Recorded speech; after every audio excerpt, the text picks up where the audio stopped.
Good morning, everyone.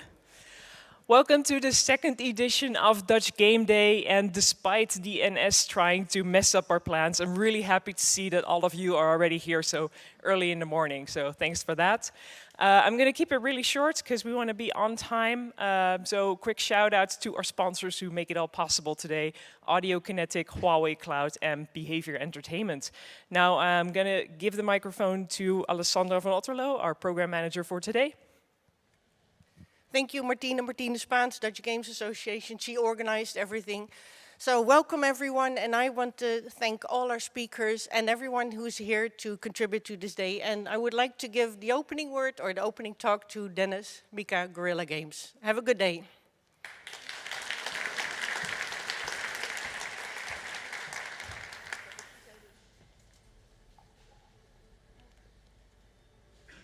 Let's turn this on.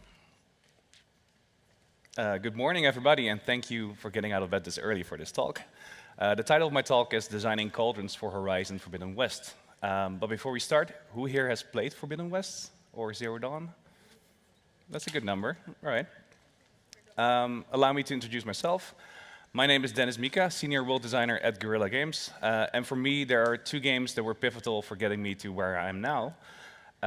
With Link's Awakening, I discovered gaming itself and my love for dungeon crawling. I had no clue what I was doing, but I loved every second of it. Later, I always found myself toying around with mods and level editors, creating, for example, custom scenarios in Age of Empires and modded overpowered fridges in The Sims. But then BioShock was the game that made me realize that I wanted making games my profession. And half a decade later, my game design career really started when I interned at Guerrilla during Killzone Shadowfall in 2013. And after that, I tried the indie life for a couple of years, producing a little game called Karma Flow with a bunch of friends. And finally returning to Guerrilla in 2017 at the tail end of Horizon Zero Dawn's DLC, The Frozen Wilds, and at the start of Forbidden West. So I've been with Guerrilla throughout the entire production of Horizon Forbidden West, which was a fantastic experience. And I ended up as the owner of the optional non-main quest Cauldrons and the co-designer and co-owner of the salvage contracts. So what is this talk about?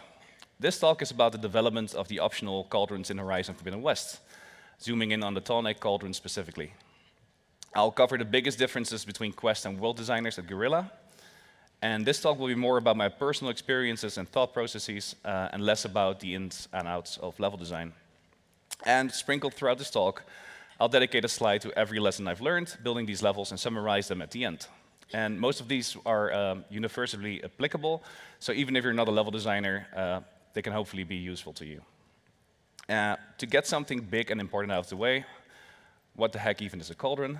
This indeed is also a cauldron, but we'll be talking about these. In the world of Horizon, cauldrons are subterranean sci-fi robot foundries, the place where our world's machines are born. Basically Horizon's version of a dungeon. Your goal playing as Aloy is to locate and override the Cauldron's core, its main processing unit, to acquire new machine overrides, with which you can hack machines in the overworld to have them fight on your side. Gameplay-wise, Cauldrons tend to focus on exploring this outworldly space you're in. They're light on environmental puzzles, and always have one climactic boss to defeat. And this is the timeline featuring all phases of production, and it shows how I spent 4 full years on Horizon Forbidden West. But to give this talk a bit more focus, I'll be zooming in on these phases specifically. The pre-production part will cover, obviously, pre-production, but also the pitching process and me inheriting content from Zero Dawn, because I haven't worked on Zero Dawn. Then I'll quickly go over Cauldron 1, because with Cauldron 1, I learned what I should and mostly shouldn't do with future Cauldrons. And finally, I'll cover the Tallneck Cauldron and all its iterations and evolutions, from paper design to final ship level, to final product. So it's 2017, I'm new at Guerrilla. I get some time to familiarize myself with the tools and the office and the people, and help wrapping up Horizon's DLC, The Frozen Wilds. The Frozen Wilds get released in November, and then we move on to the next project, Horizon Forbidden West. And I initially applied for the quest design role, But I got hired as a world designer instead. Although I wasn't really sure what that role would be, the name someone implied what it would be, right? So here's what the design team structure at Guerrilla looked like during Zero Dawn and Forbidden West. There's core design that handles player systems, combat, and user interface. Quest design handles main quests, side quests, and tutorials. And then there's world design. And world dressing actually designs the world map and dresses it with encounters and explorables. Living World designs the settlements and oversees and populates the world with NPCs. And then there's my team, World Activities, that designs content like the hunting grounds, salvage contracts, gauntlets, relic runes, regala camps, tallnecks, and cauldrons in my case. Naturally, I was super stoked. I got to work in cauldrons because I loved them in Zero Dawn. So when I asked thrice if I could do cauldrons maybe, I first got a, I'm not sure, we haven't seen anything of you yet. And fair enough, cauldrons are these massive levels and a major responsibility, loved by many gamers. But my excitement mustn't have gone unnoticed because when I asked again, a couple of weeks later, I was told to do, that I could do one, and if it was up to standards, I got to do them all. So pre-production, studying Zero Dawn. So Zero Dawn had cauldrons, and that meant I was inheriting them from my colleague, Dave McMullen, who went on to become a systems designer. And cauldrons are these subterranean, intelligent, AI-created sci-fi machine factories that created a hard contrast with the lush nature of the overworld. And they had a vibe, right? A vibe I knew I needed to be able to replicate and own. So I played and replayed the Zero Dawn cauldrons a lot, taking them apart in Maya, studying the level chunks, trying to get a feel for their angular design and flow. And I figured they all had this formula. You find the entrance, you dungeon crawl to the core, you find the boss, you defeat the boss, you override the core, and you exit. And they all adhere to this formula, except Cauldron C. In Cauldron C, you need to loot the key to even get into a cauldron, into the cauldron. You fight humans instead of machines in this powered-down cauldron. And hacking the core actually powers up the cauldron, and isn't even the final step of the quest. Very much unlike the other cauldrons in Zero Dawn. You platform your way out of the cauldron, you backtrack the entire cauldron, fighting cultists and machines at the same time, and finally you escape. And breaking that formula made C stand out and memorable from the other cauldrons in Zero Dawn. And I knew I was going to make mine stand out and memorable as well if I were to make worthy successors for Forbidden West. So, pre-production still, prototyping. Pre-production gave me the opportunity to grab interactive elements that already existed in Zero Dawn and see what I could add or change to those to prototype new kinds of gameplay. New types of gameplay that might eventually end up in the final game. And in the prototype you see here, I removed the big chunky robot part from the flying crate you saw in the previous example, leaving just the crate to create a moving platform. And this prototype ultimately inspired, I think, one of the more memorable sections in Cauldron Yota, which is serving on a floating tonic head to the Cauldron's core while fighting off machines.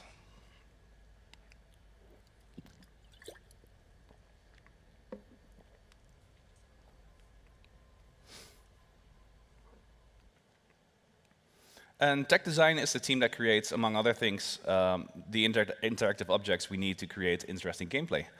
And teaming up with them during pre-production meant we could experiment with new types of gameplay, new types of moving traversables like these.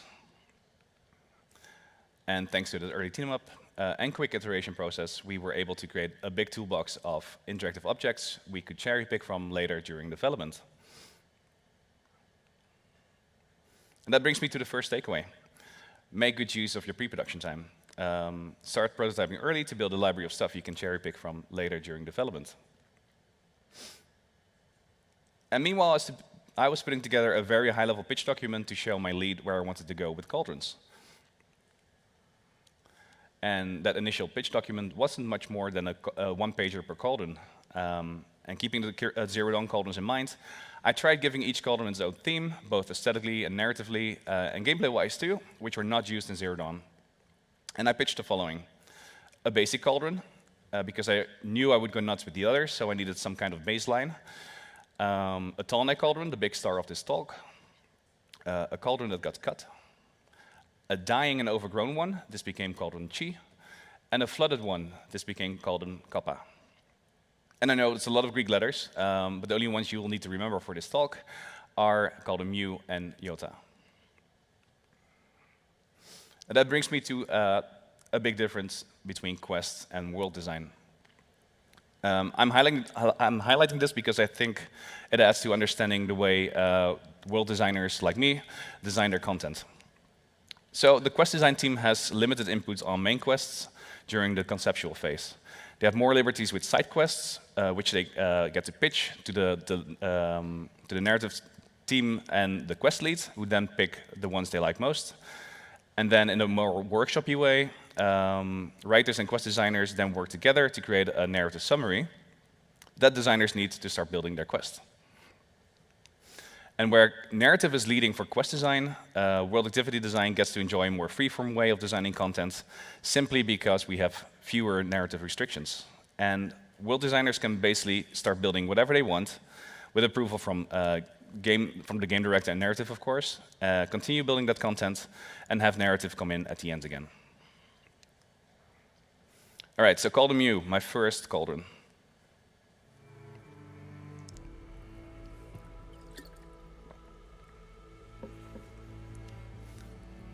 This is supposed to have sounds, by the way. Thanks.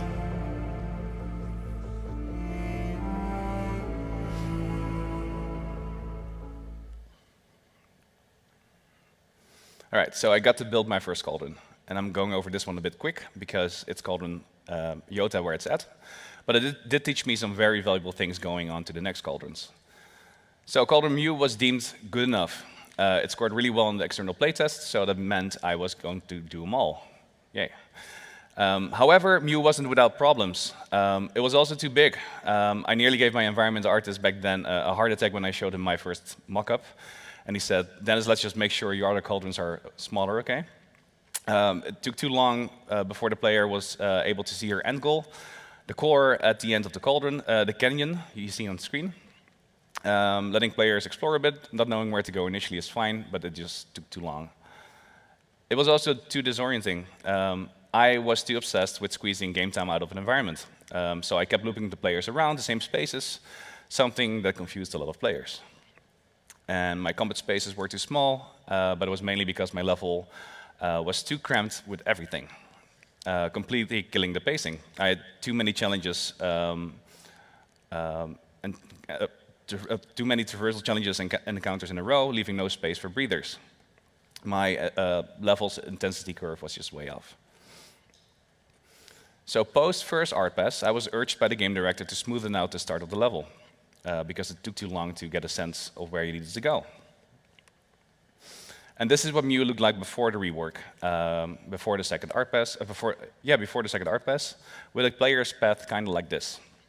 And as you can see, the line makes two very confusing loops, unnecessary loops even, and then extending the game time of the level too much, confusing a lot of people.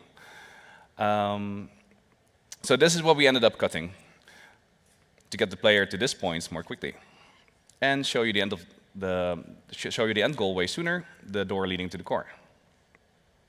And this did improve the level flow through this level immensely. Whoops, too fast.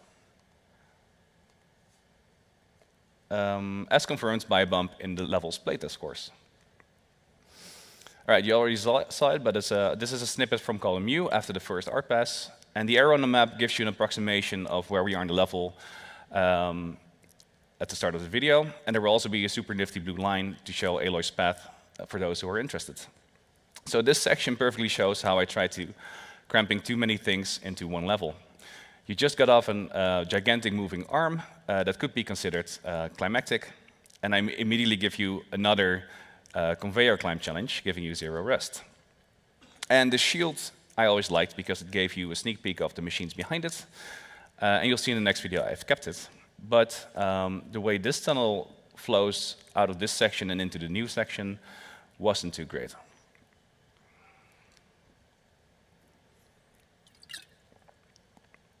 And after this tunnel, we find ourselves in the main combat area besides the core, and it just feels too claustrophobic. I thought the rails on the right, those rails on the right, would be a super interesting element, but all it actually did was cutting the space in two. And playtesters kind of stayed left of the rails instead of using the entire combat area, which was a shame. And this is what we did to fix some of those problems we had during the second phase of Cauldron Mu. So we took out the entire conveyor climb challenge, giving the players some time to catch the breath. We kept the shield because I liked it, and to go past it, you could now go underneath or around.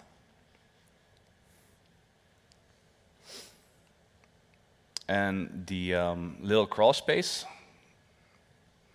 that little crawl space, replaced that awkward tunnel I had before. And if you found it, it would basically give you a chance to kill a burrower, a small machine, for free. And it was my little homage to the Arkham Asylum and Arkham City games, the vent kills.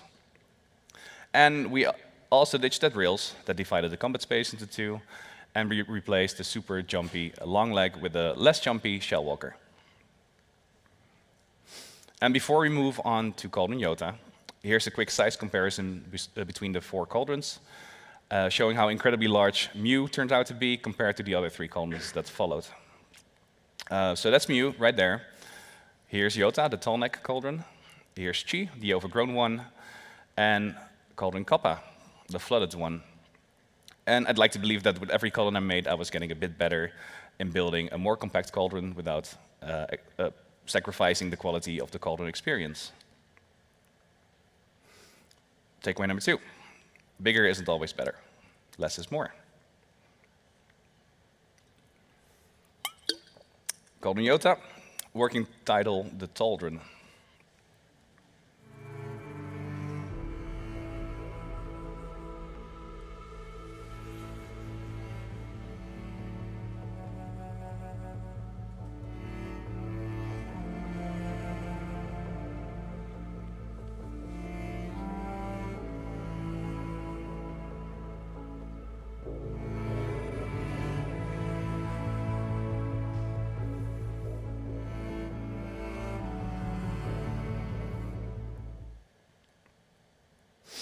So for those new to Horizon, by the way, that machine over there is the Tallneck, the tallest machine in our world. And Tallnecks and Cauldrons were Zero Dawn fan favorite activities. So in my mind, the math was easy. Tallneck plus Cauldron equals Tallneck Cauldron equals win, right? And we all strive to create the coolest content, don't we? So I pitched the following crazy idea. What if you write a freaking Tallneck out of a freaking Cauldron? The elevator pitch for this cauldron basically was. But it almost didn't happen. Although everyone agreed it sounded great, it also sounded like something overly complex and thus expensive, especially for a side cauldron. So the Tallneck cauldron idea got shelved. And I turned my attention to another cauldron, Cauldron 4, Cauldron Chi, instead. But Cauldron 4 is a story for another time. And just when I started to give up on the Tallneck cauldron, production had to cut one of the activity Tallnecks after some scoping exercises. And overriding a Tallneck reveals all points of interest of its part of the map. And with one gone, that meant the others would have to reveal more parts of the map. And with a world map this big, that wasn't ideal. So with Cauldron 3 next on the cutting block, and thus potentially freeing some previously blocked budget, we reproposed the Tallneck cauldron, and it got accepted. Takeaway number 3. And I realized that not every project has this luxury, but when you're stuck, move on to something else. Working on something else will allow your mind to free, your mind that's been milling over the same problems over and over again, and you'll probably even learn new things coming back to what you've parked. Phase 1, paper design. So with the paper design, we try to create a high-level, top-down map of the level. And this is what we also use to pitch to our lead. When approved, we can go to the high-level block out phase, where we try to get a feel for the size and flow of the level. And starting with paper design, I bumped into some problems I would need to answer with my design to tell the story that fits the Horizon lore. So I really loved the machine body fantasy, and I really liked the idea of you helping build a big friendly tallneck.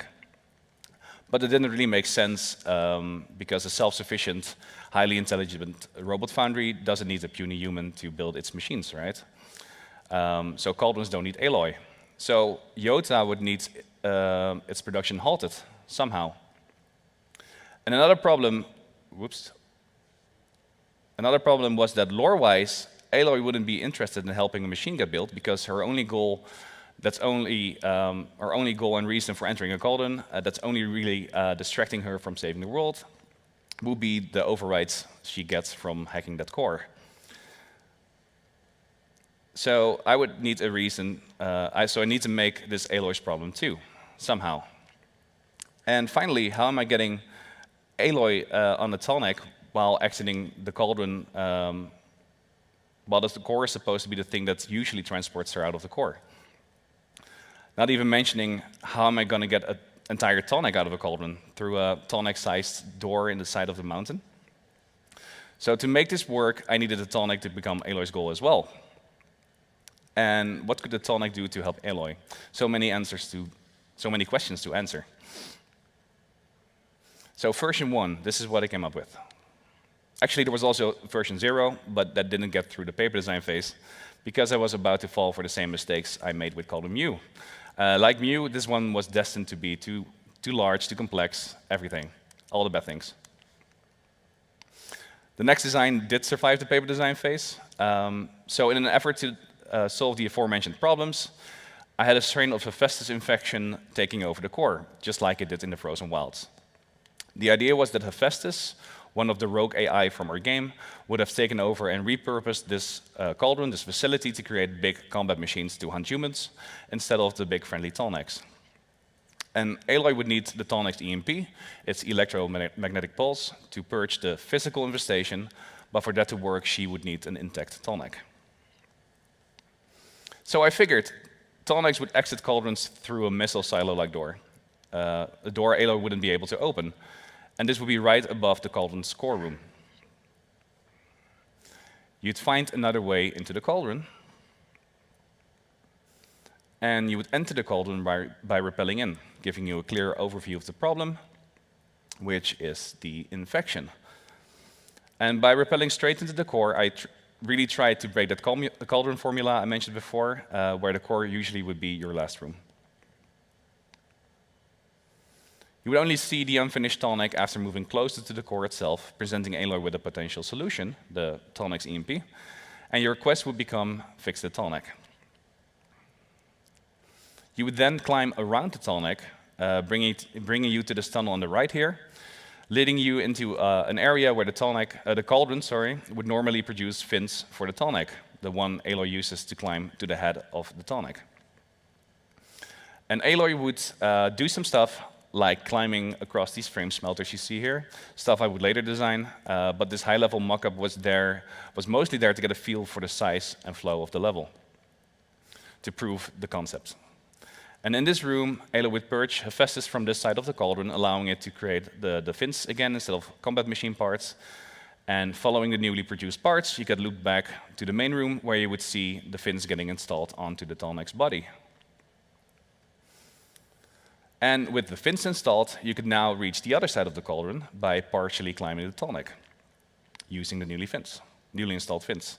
And again, you would liberate some infected machinery on the other side to get them to produce some tallneck neck segments this time around. And again, be looped back to the core, where the segments would be installed. But you'd first have to defeat a boss machine Hephaestus sent in to kick your butt for messing with his grand scheme. So you kill the boss, you climb to the head of the tallneck, which you're now able to reach, and override it to trigger its EMP.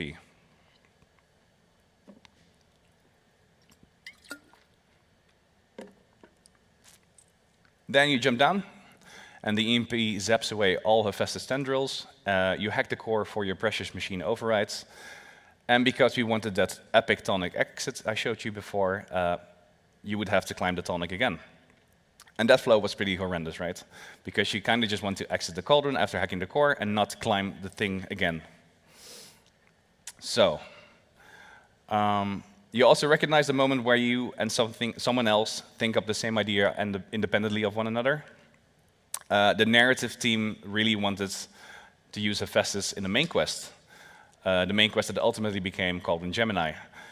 And we didn't want an optional Cauldron to take away the power of a main quest. So to summarize what worked and what didn't for this version, looping the player around the Cauldron had a narrative purpose, which was very nice. I like the fact that you help getting a tonic get built, and that it unlocked new areas of the level for you. But the whole fact that you needed to climb the tonic again after hacking the core was just bad. And without the Hephaestus infection, my entire design fell flat. So also a bit obvious maybe, but game development is full of game development is an iterative process filled with hurdles. And it's only natural mechanics will change, things will get cut, narrative will change, so you'll need to be adaptable. Version 2 of Iota. Back at the drawing board, I came up with the following. So we moved the Cauldron to a new spot in the map, where it is now in the final game, in the north. And with the Hephaestus infection gone, I needed a new reason why this Cauldron was malfunctioning. And the answer came from the general theme of the game itself. Because in Horizon Forbidden West, the world is spiraling out of control, with the AI subfunctions missing, causing all kinds of environmental disasters. And then I was thinking, and I figured, an earthquake could do massive damage to an underground robot facility, right? Potentially disrupting the production of a tallneck. So the story of that earthquake would start outside as you enter this crevice to gain access to the Cauldron. And this time you rappel straight into the tallneck room, and your quest would be locate the core. You travel around the tallneck and get behind it to get a hint of the production area there on the right, which is shielded off for now. It's a bit hard to see in this lighting, but that shield on the right. You get to the core and defeat the boss machine protecting it. Then you override the core, thinking you've completed the Cauldron, but then an earthquake or an aftershock happens, and the platform you're on that's supposed to lift you out of the Cauldron grinds to a halt. And your new quest objective becomes find a way out of the Cauldron. And I really like the idea of exploring what's underneath a Cauldron's core. So with the core platform up, there would be newly revealed space you could now enter. In you go through this tunnel lit by dimmed lights and be looped back to the tallneck room, clearly seeing the silo door above the tallneck slightly ajar, God rays lighting the room. And in version 0 of Iota, you would have to get 3 tallneck parts to complete it, to complete the tallneck. Version 1, the previous example, had 2 parts actually, the neck segments and the fins. And to reduce complexity, because less is more, version 2, this version would have just 1 part. And if it was going to be 1 part of the tallneck, it was going to be the most obvious and vital part of the tallneck, which is the... Correct. Aloy figures that maybe if she fixes the tallneck, she could use its EMP to resuscitate the Cauldron and hopefully reboot the entire facility. Fix the tallneck becomes the objective. You can now access that production area that was shielded up before, because that shield also died during that earthquake. You release the tallneck head and serve it back to the core, and witness the Cauldron assembling the head onto the tallneck body. And triggering the EMP was the only reason for Aloy to be on top of a tallneck when it was being pushed out of the Cauldron. So you get onto the tallneck, trigger the EMP, it reboots the entire facility, and then you ride the tallneck out and complete your quest. But when this high-level blockout was ready to be pitched to the game director, he didn't like it. According to Horizon lore, machines get assembled in the core, and it would make the tallneck room I made a core as well. And giving this Cauldron 2 cores was a bit weird. And the core room always had a core brain, the thing you hack to get the overrides, and which is getting weirder. So adding to that, at the same time, the narrative team, again, was working on fleshing out the narrative summary for Gemini, that main quest Cauldron. And guess what? It would get a merged twin core, a cauldron with 2 cores. So again, we didn't want to take away the power of the main quest, so I had to continue. What worked and what didn't? Serving the head was pretty cool, and I was pretty happy with the reduced level size. But narratively and lore-wise, this was a bit wonky, so I had to get back to the drawing board yet again.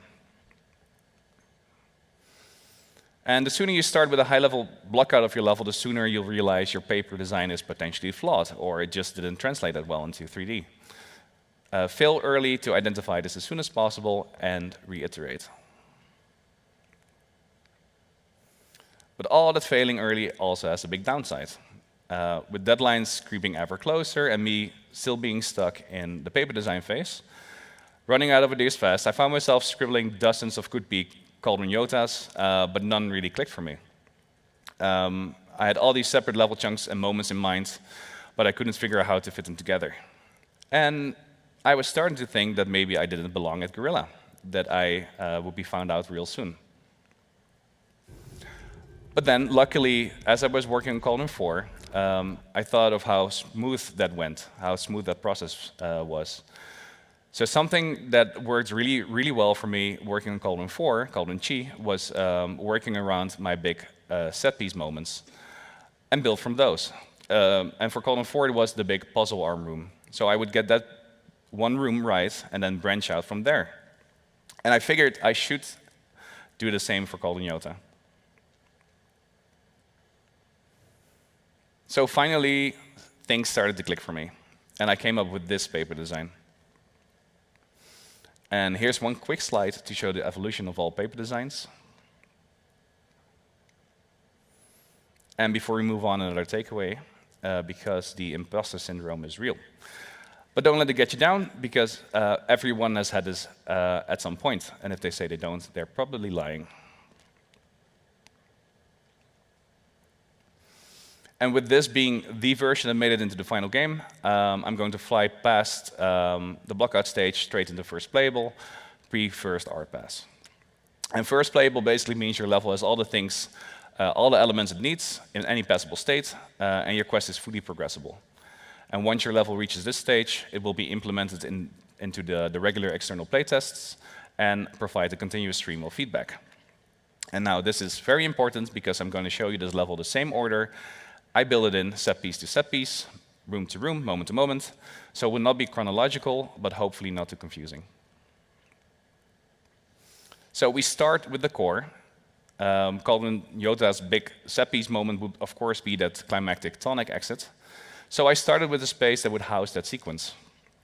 And luckily, around the same time, a first version of the core assembly arm had been implemented. So this thing replaced the light weavers from Zero Dawn in favor of making Machine's final assembly a bit more mechanical and real, and less fantastic and magical.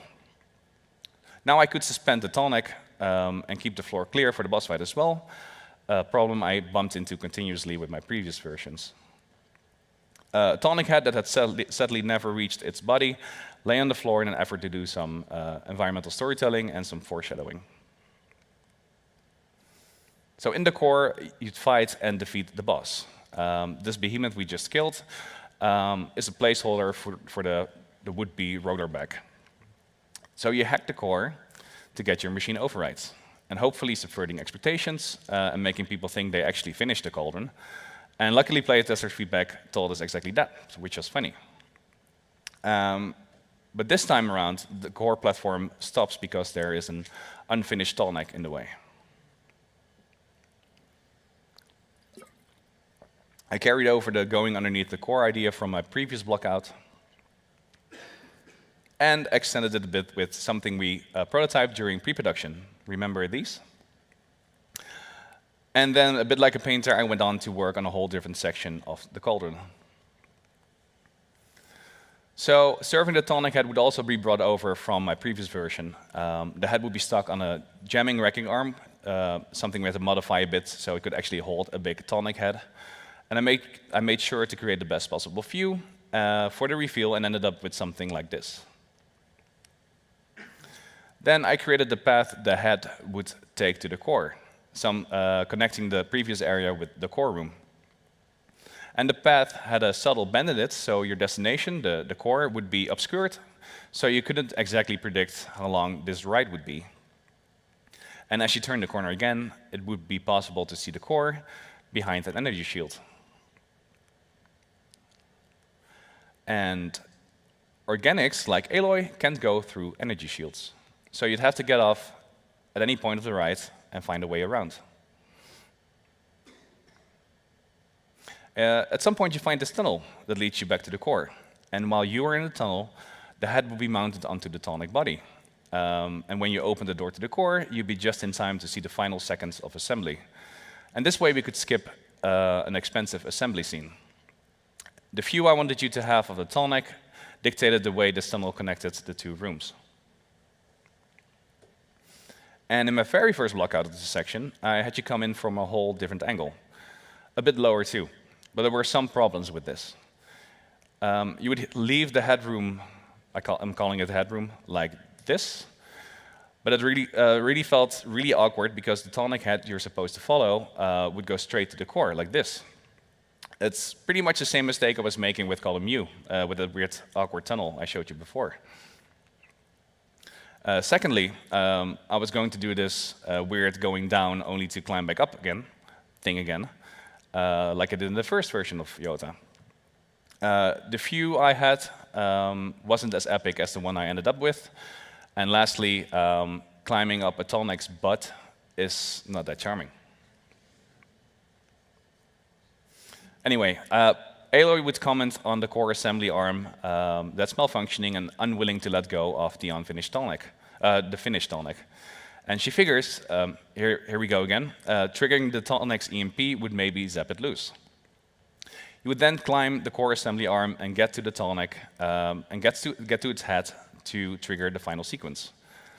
And each Cauldron would get 1 or 2 cinematics, mainly to introduce the boss, or in case of Jota, it would be that epic tonic sequence. Unfortunately, further scope reduction threatened that cinematic I really needed, the one I designed my entire Cauldron around. Crap. Luckily, the heroes of tech design stepped in and took it upon themselves to give the Cauldron the cinematic moment it really needed. Inserting a quick takeaway here, because from the very start of the project, everyone who worked on Cauldrons got together once a week to update each other on what they've been working on the entire week. Keep people involved, to share the sense of ownership and teamwork, to keep people motivated to contribute to your levels. So back to the beginning of the level, because I could now work towards the middle part I've already figured out. Again, I started with an epic overview of the space, and you would have to get down and navigate yourself through the cracked open Cauldron tunnel, witnessing the destruction of the earthquake from up close.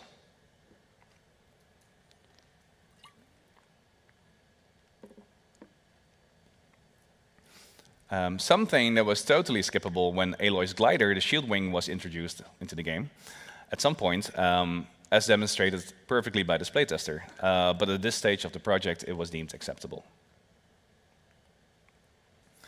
So the big set pieces in this room would be the frame smelters. I resurrected these from my very first blockout, as you might remember. To get across a chasm, you'd have to climb and traverse these things as they were churning out machine frames. Fun fact, these things were supposed to churn out tallneck machine parts, but we didn't have a budget for tallneck parts, for separate tallneck parts, so they became thunderjaw parts instead, but no one ever noticed, until now probably. Again, after the intense smelter climb, I wanted a bit of a smaller space before opening it up again, because after this room would be the cool, epic tallneck reveal. But of course, there's a but. We ended up opening up the space anyway during the art phase, because Cauldron Jota turned out to be low on combat encounters. So now I needed to connect the underneath the core section to the tallneck head section. And I had you see the tallneck in the core behind this energy shield, which again is a bit hard to see in this lighting.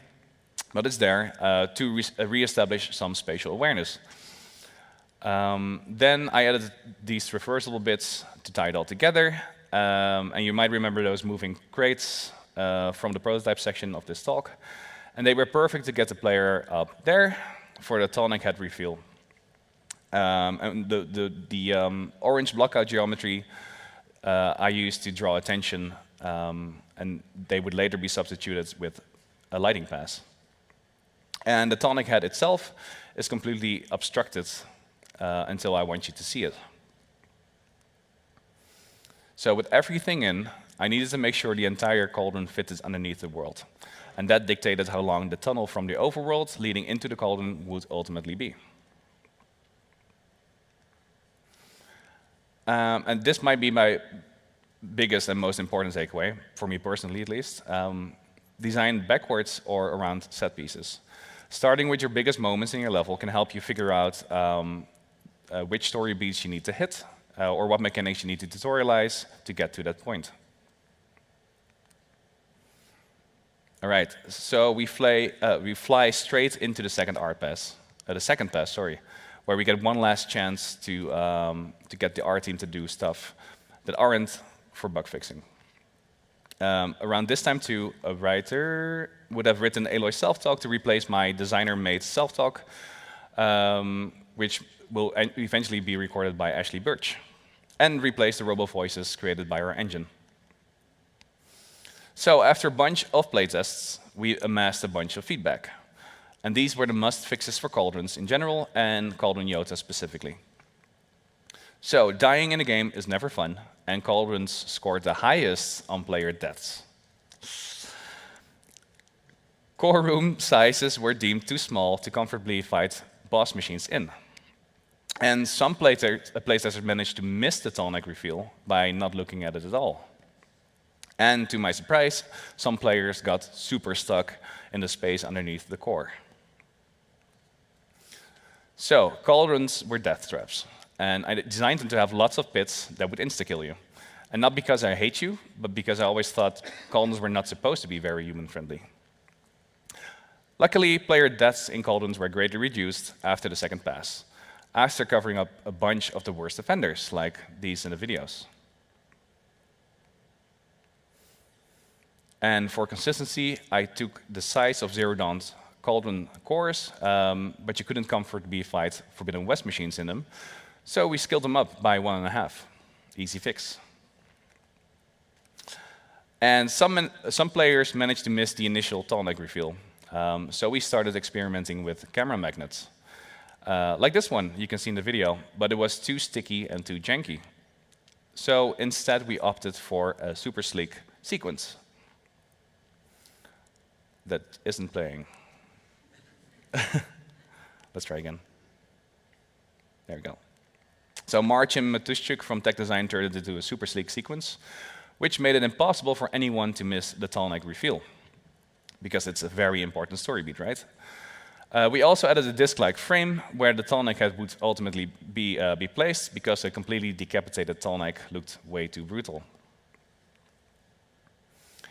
So some people got stuck in the space underneath the core. And looking at playtester footage, I understood why. I'll be pausing it here, because this tester is going to go left and jump straight into the pit of death, while the way out is on the right. And I get it. The yellow triangle on the floor is literally an arrow pointing you left, right? So it made sense. But luckily, sometimes fixes can be surprisingly easy and don't require work from other teams. So first of all, I filled up the death pit with non-lethal water. But the hero of this fix is this door I placed here, because players by now know that these things will take you into new spaces. And the red light and the UI also really helped. So, and finally, at the end of the project, we have some time for polishing our content before everything gets locked up and only bugs are allowed to be fixed. That's an entire year, by the way. So playtesting is invaluable, as you might already know. Playtests can be surprising. Playtesters can do things you and QA didn't think of. And there was this one playtester that the tonic went through that shield, or the head went through that shield, they started backtracking the entire cauldron, something the cauldron wasn't made for. He did make it pretty far. So the quest would tell you to follow the tonic head to the core, but at the same time the game wasn't really doing a good job at pointing you into the right direction. So the fixes we made were the following. We added this frame of super bright white light around the tunnel that leads onwards. And I added grapple points that would pop these indicators that would appear while riding the tonic head to the core. And once you got off the tonic head, a quest marker would appear on it, inviting you to follow that. And the quest step itself would reappear to remind you what you were doing again. And then finally, after 4 years, one crazy idea and a lot of hard work of a lot of people.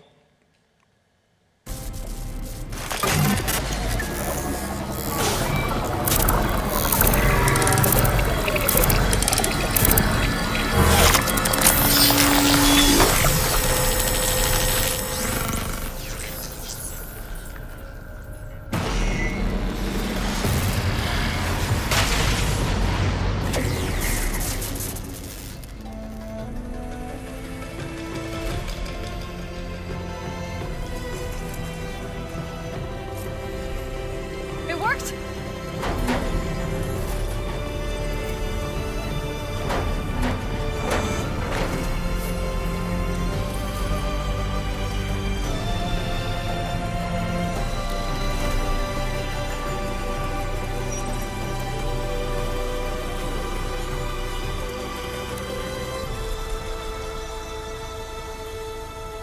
Feels good to breathe some fresh air again. View isn't too bad either. So fun fact, we have the power to control the time of day, so I always made sure you had the nicest time of day when you exit the cauldrons. To wrap up this talk and summarize the takeaways, use your pre-production time well, start prototyping early to build a library of stuff you can cherry pick from during development. Bigger doesn't equal better. Resist the tendency to overwhelm players. Be adaptable, because game development is full of surprises and you'll need to be flexible. You're going to make a lot of fails, but it's generally better to fail as early as possible to give yourself, to save yourself a lot of time and pain later on. The imposter syndrome is real, but it's all right to feel that way. You wouldn't be here if they didn't trust you. Get people on board on your ideas, get them involved, make them love your level as much as you do, so they're willing to fight for your content too, in case you suddenly lose some cinematic budget, for example. If you're stuck on your level design or any work really, move on for now, come back later. When I got stuck on Cauldron Yota, I moved on to Cauldron Chi and returned with new lessons learned. And then the big star of this talk, I think, designing backwards and or around set pieces. I know for sure I will forever start all my future level designs with the designing around the biggest set pieces. And the very last slide, some acknowledgements, because I couldn't have made these cauldrons without these wonderful people at Guerilla. My contacts are on that as well, underneath Aloy, so feel free to reach out to me and I'll answer anything I can. And I think there's more time for some Q&A. Yeah, I did pretty well. Yeah. Way faster than intended. So. Thanks so much, Dennis. Thank you. All right. So we do, in fact, have a little bit of time for questions, so get your questions ready. We've got someone walking around with a little cube. Make sure that you hold it in front of you and that you speak into the little round microphone in front. It is soft, so in my understanding, you can throw it, but preferably just let our support bring it around. Raise your hand if you have any questions so she can come to you. In the meantime, I will start you off with one. What is the constraint that most drives you in prioritizing what you want to explore? Like, you have an infinite space of opportunities. What directs you most? So for constraints, it has to be time. Yeah. So producers, their job is to make a timeline, right? To make sure everything gets delivered on time. So constraints time. But what drives us most, I think, is just pure passion, I would say, almost. Like we are, I am super aware that this game will be played by tens of millions of people, so I just want to make cool stuff. Yeah. Fair. Audience, questions?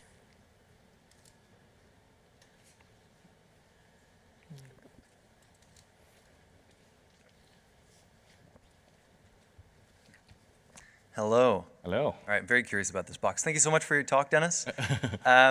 I was curious about what you mentioned.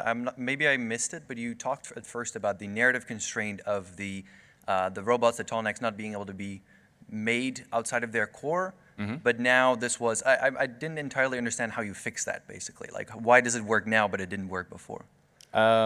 So previously, I would separate the tallneck construction room and the core itself.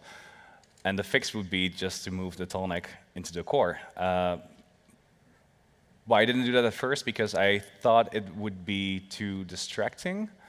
I don't think I have a good reason. Maybe I was just too new to this. So I made many mistakes as well. But ultimately, moving the tallneck into the core fixed the issue. Perfect, that makes sense. Hi. Hey. I have a little question about the level design and about the paper sketching stage, I guess, that you showed. I'm curious, when you design a block-in for a level, do you jump straight into the editor in the game and like try to imagine something, or do you like do some sketches at first and plan in first? Like yeah. So it always starts.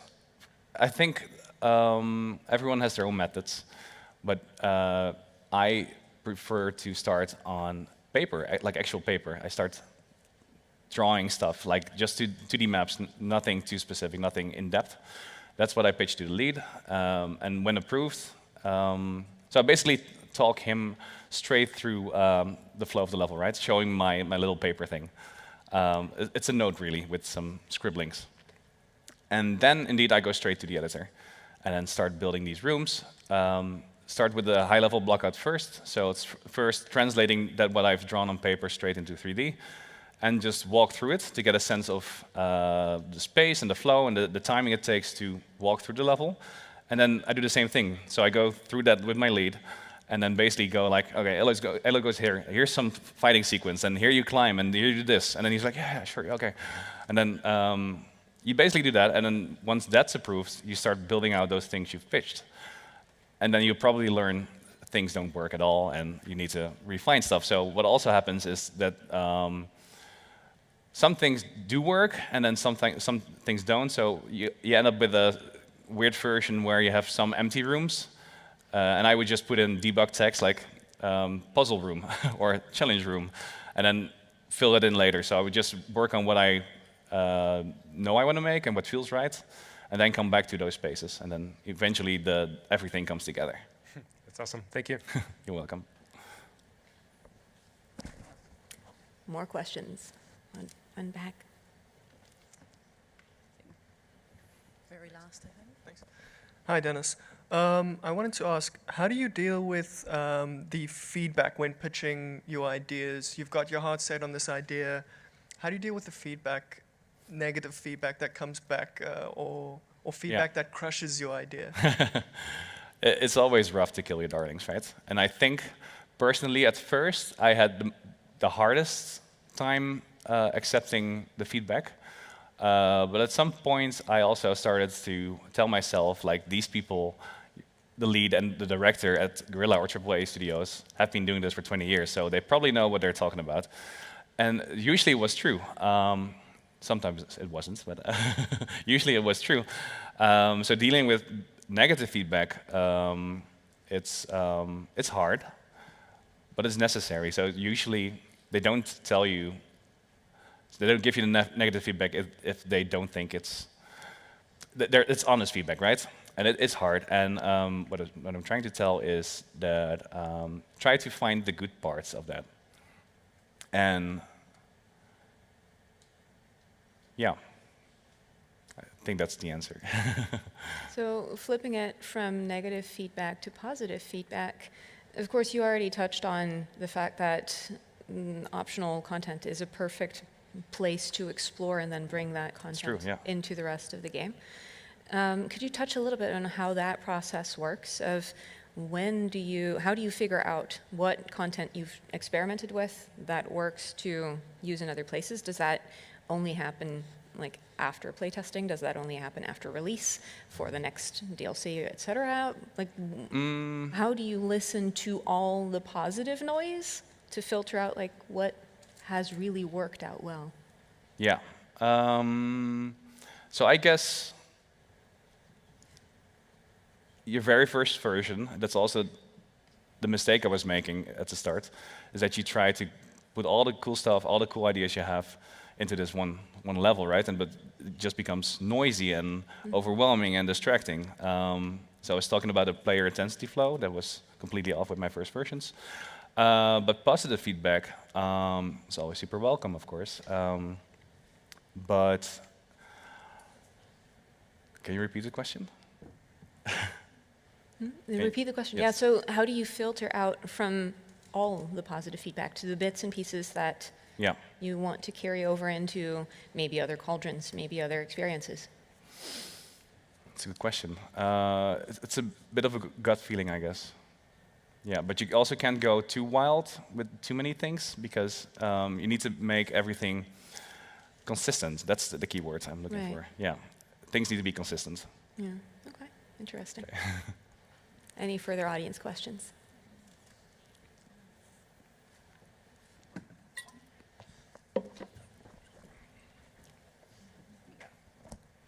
Yes, so I was wondering, because you were already doing a lot of environmental work from what I saw, when do you hand it over to the environmental artists, basically? Yeah, there's 2 points in the process that happens. It's with the first art pass and the second art pass.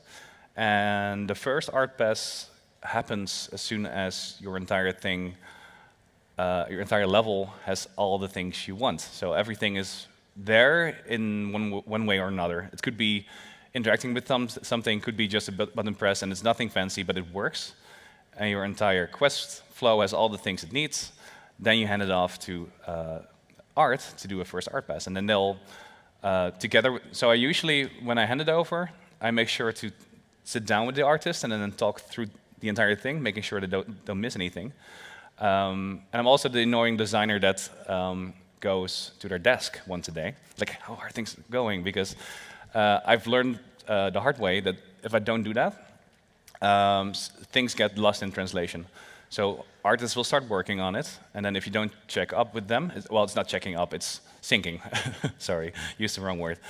If you don't sync with them, things get lost in translation, and then they overlook things. So they might put a big boulder or a thing ruining your sideline, the sideline you had in mind, right? So as a designer, you're like, oh, if I turn the corner here, then you see this thing, and then you know you need to go there. And then if an artist forgets about that and then completely ruins the sideline, it's work they have to do, redo.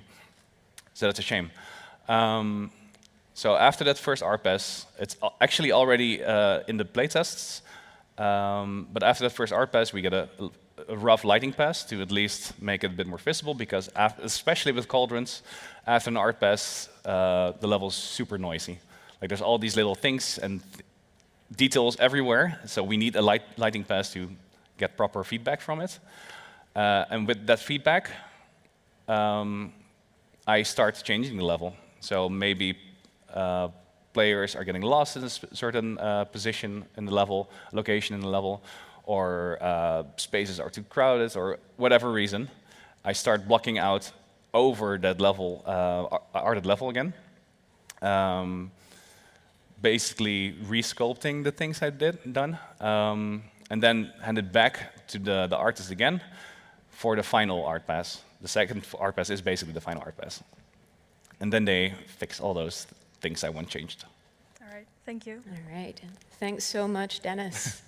And with that, we're going to get ready for our next talk. So Dennis has indicated that he's going to be around for a while, so feel free to hit him up for additional questions. Please make sure to do so downstairs, as we have a very short break to hop on over to our next talk, and sound in the background might interfere with what's happening next on stage. So again, thank you, Dennis. Thank you. Thanks for being here.